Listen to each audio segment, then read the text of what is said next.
आप कैसे हो?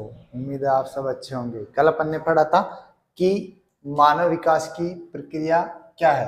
आज अपन पढ़ेंगे मानव विकास के स्तंभ। जैसे भी कोई मकान होता है वो 4 स्तंभों पर खड़ा होता है, वैसे ही मानव विकास है वो भी 4 स्तंभों पर खड़ा है। तो इसमें अपन है मानव विकास के स्तंभ। पहला है समानता। मानव विकास का पहला स्तंभ है समानता। दूसरा है सतत पोषणीयता। तीसरा है उत्पादकता और चौथा है सशक्तिकरण। क्वेश्चन बनेगा मानव विकास के 4 स्तंभ कौन कौन से है?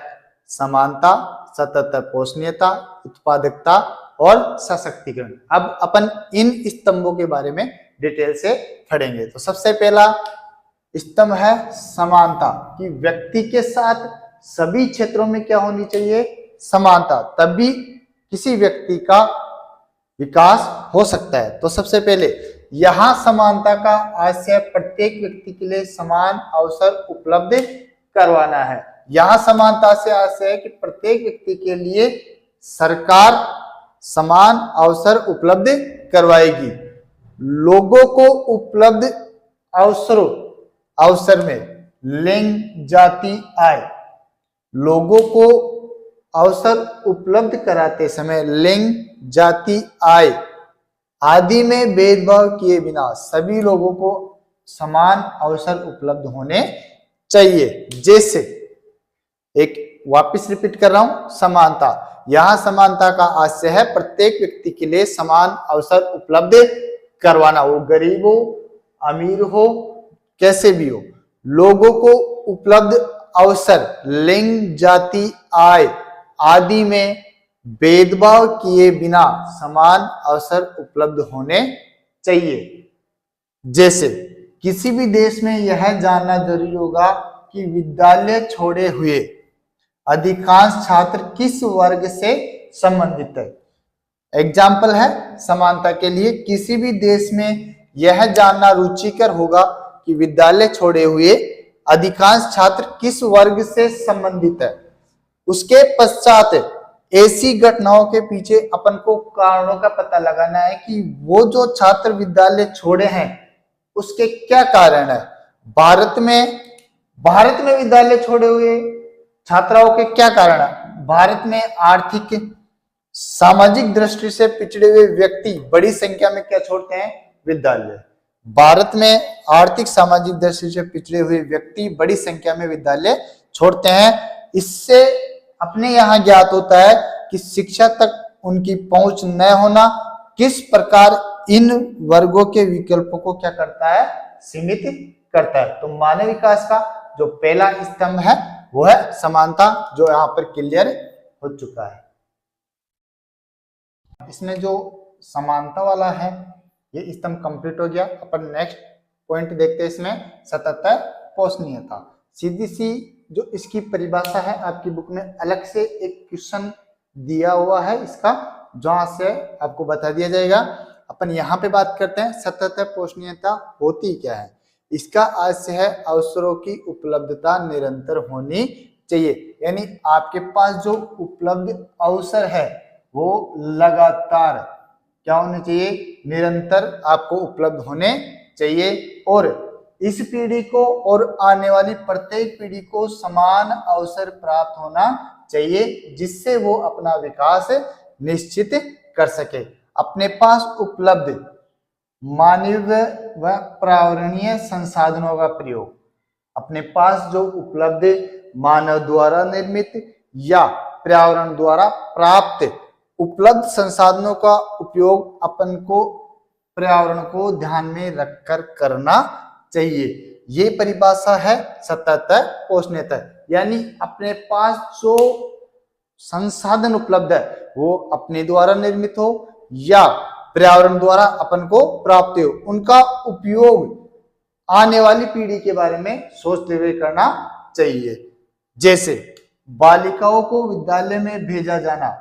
यदि एक समुदाय अपनी बालिकाओं को विद्यालय में भेजने के महत्व पर जोर नहीं देता है तो युवा होने पर उन बालिकाओं के लिए अनेक अवसर क्या हो जाएंगे? समाप्त हो जाएंगी और ऐसी बालिकाओं के लिए अवसरों में तीव्र गति से क्या हो जाएगी, कमी हो जाएगी और यह उनके जीवन के अन्य पक्षों को क्या करेगा, प्रभावित करेगा। अगर अपन ने किसी एक समुदाय ने बालिकाओं की शिक्षा पर जोर नहीं दिया तो उनके लिए अवसरों की क्या हो जाएगी, समाप्त, उनके लिए अवसर क्या हो जाएंगे, समाप्त हो जाएंगे और उनके जीवन के अन्य पक्षों को क्या करेगा, ये प्रभावित करेगा।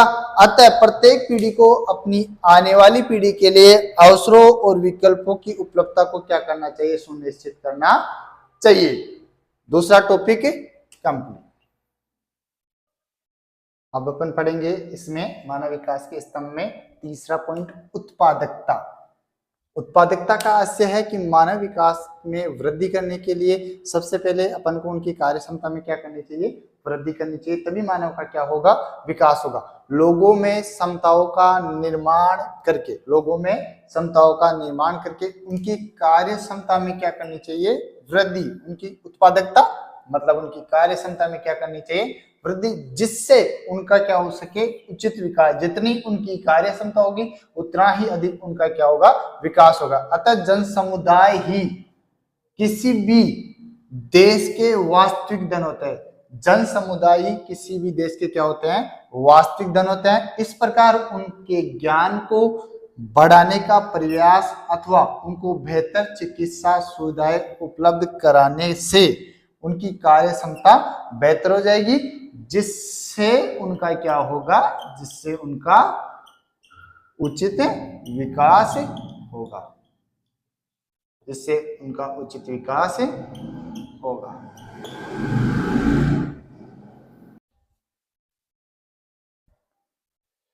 मानव विकास के जो स्तंभ थे उनमें पहला समानता हो गया, सततता पोषणीयता हो गया, उत्पादकता हो गया। अपन अब लास्ट स्तंभ पढ़ेंगे जो है सशक्तिकरण। इससे आशय है कि मानव को अपने लिए उचित विकल्प चुनने की शक्ति प्राप्त होना।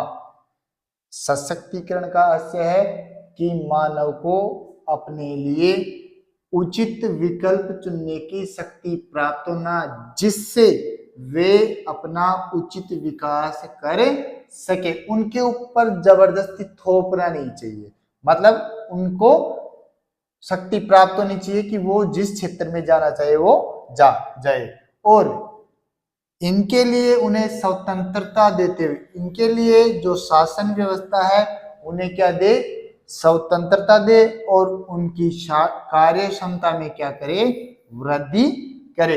तभी मानव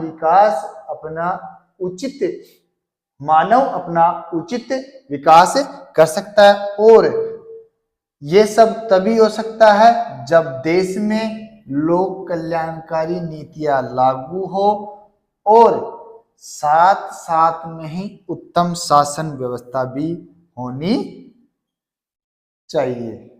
और अपने ये जो क्वेश्चन था, ये जो टॉपिक था मानव विकास के स्तंभ, ये कंप्लीट हो चुका है। सीधा क्वेश्चन बनेगा, 1 नंबर का क्वेश्चन बनता है, मानव विकास के स्तंभ कौन कौन से है? समानता, सततता, पोषणीयता, उत्पादकता और सशक्तिकरण। अगर यहाँ से निबंधात्मक क्वेश्चन बनता है तो इन सब को परिभाषित आपको करना पड़ेगा, जो अपन ने इस क्लास में आपको अच्छी तरीके से समझा दिया है। Thank you.